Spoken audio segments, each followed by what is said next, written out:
খুলনার ভেতরেও যে এরকম একটি সুন্দর মনোরম মুগ্ধকর পরিবেশ আছে যা ঘুরেও মনে প্রাণে দুটাতেই শান্তি পাওয়া যায়।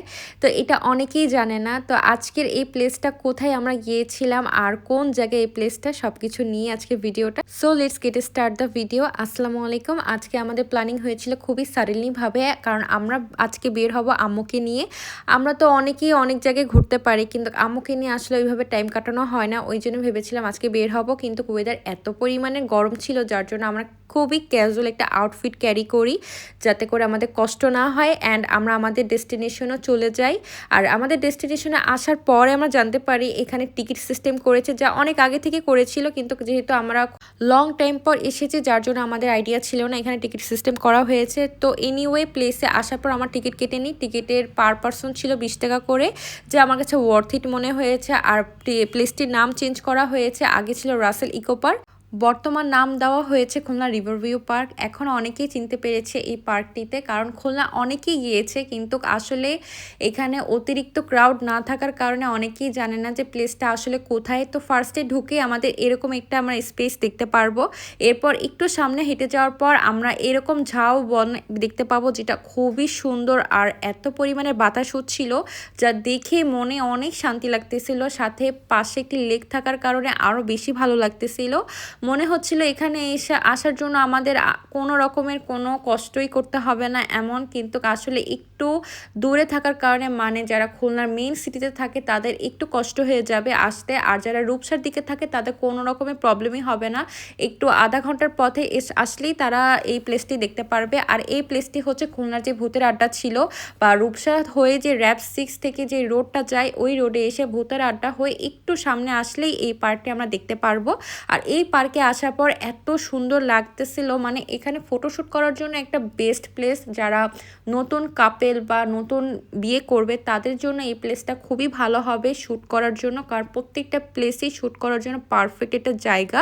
আর এখানে আসার সাথে সাথে আমার এত পরিমাণে গরম লাগতেছিল, তো এই জন্য আমি একটু পা ভিজাই নিচ্ছিলাম। আর প্লেসটা যতই গরম লাগুক না কেন এত পরিমাণে বাতাস হচ্ছিল, বাতাসের কারণে আমাদের গরমের যে ফিল ওইটা একদমই হচ্ছিল না। তারপর আমরা প্রত্যেকটা এরিয়া সুন্দর করে ঘুরতেছিলাম। আর এখানে এসে দেখলাম একটু চর পড়ে গিয়েছে, আর সামনে হচ্ছে আমাদের যে রেল সেতু ওইটাও দেখতে পাচ্ছিলাম। তারপর নদীর যে প্লেসটা আছে ওইখানে যাওয়ার পর আমাদের মন এত পরিমাণে শান্ত হয়ে যায়, কারণ আই থিঙ্ক আপনারা দেখতেই পারতেছেন যে কি পরিমাণে বাতাস হচ্ছিল। এরকম বাতাস হলে কি এই গরমের ভিতরেও তো ঘুরে শান্তি পাওয়া যায়, তাই না? তো যাই হোক আমরা একটু সামনে হেঁটে যাচ্ছিলাম, কারণ প্লেসটা আসলেই মানে ঘন্টা খানিক লাগবে ঘুরে, এত পরিমাণে বড় ছিল আর খুবই সুন্দর ছিল। তো যাই হোক সামনে একটু চর পড়েছিল, তো এরপরও ভালো লাগতেছিল, এত পরিমাণে বাতাস হচ্ছিল। আর অনেকক্ষণ পর আমরা মামাকে দেখতে পাই, কারণ এখানে একদমই কোনো রকমের কোনো দোকান ছিল না। তো যারা আসবেন অবশ্যই বেশি করে পানি আনবেন, কারণ অনেক পানির পিপাসা আমাদের এখানে পাচ্ছিল। আর এই মামার কাছ থেকে আমরা যখন মুড়ি মাখা খাই, জাস্ট 20 টাকার মুড়ি মাখা নিয়ে আমরা এত পরিমাণে পাগল হয়ে যাই যে পরে আবার আমরা মুড়ি মাখা নিয়ে নিই। আর এই আম মাখাটা নিই, আম মাখাটা অত ভালো না লাগলেও মুড়ি মাখার উপরে আমি ফ্যান হয়ে যাই, আমি কি সবাই ফ্যান হয়ে যায়। তো যাই হোক আমাদের বের হতে হতে এত লেট হয়ে গিয়েছিল, তখন অলমোস্ট 7টার বেশি বেজে গিয়েছিল, যার জন্য আমাদের খুব দেরি হয়ে যায়। তারপর এখান থেকে আমরা ফাইনালি বের হয়ে যাই। আর নতুন যে ফুড কোর্ট হয়েছে ক্লাসিক ফুড কোর্ট ওইখানে আমরা যাই। তো এটা যেহেতু নতুনও না, বাট আমরা প্রথমবার যেহেতু গিয়েছি তো ওই জন্য আমাদের কাছেই নিও। অ্যান্ড এখানে আসার পর আমার ফার্স্টে লাচ্ছিটা নিই। তো লাচ্ছিটা আমার কাছে মোটামুটি লেগেছে, জাস্ট মিল্ক দিয়ে কলা শেক করে দিলে যেরকম লাগে ফ্লেভার ওই রকমই লাগতেছিল। অ্যান্ড তারপর আমরা নিয়েছিলাম চিকেন স্ট্রিপস, যেটা আমার অলওয়েজ অনেক পছন্দ। আর এখানে এসে আমার যখন খাই তখন আরও বেশি ভালো লাগছে, কারণ আমার কাছে অনেক পছন্দ হয়েছে। সব জায়গার চিকেন স্ট্রিপস আবার অত একটা ভালো না লাগেও এখানেও ভালো লেগেছে। তারপর আমরা নিয়েছিলাম স্যান্ডউইচ অ্যান্ড চাউমিন।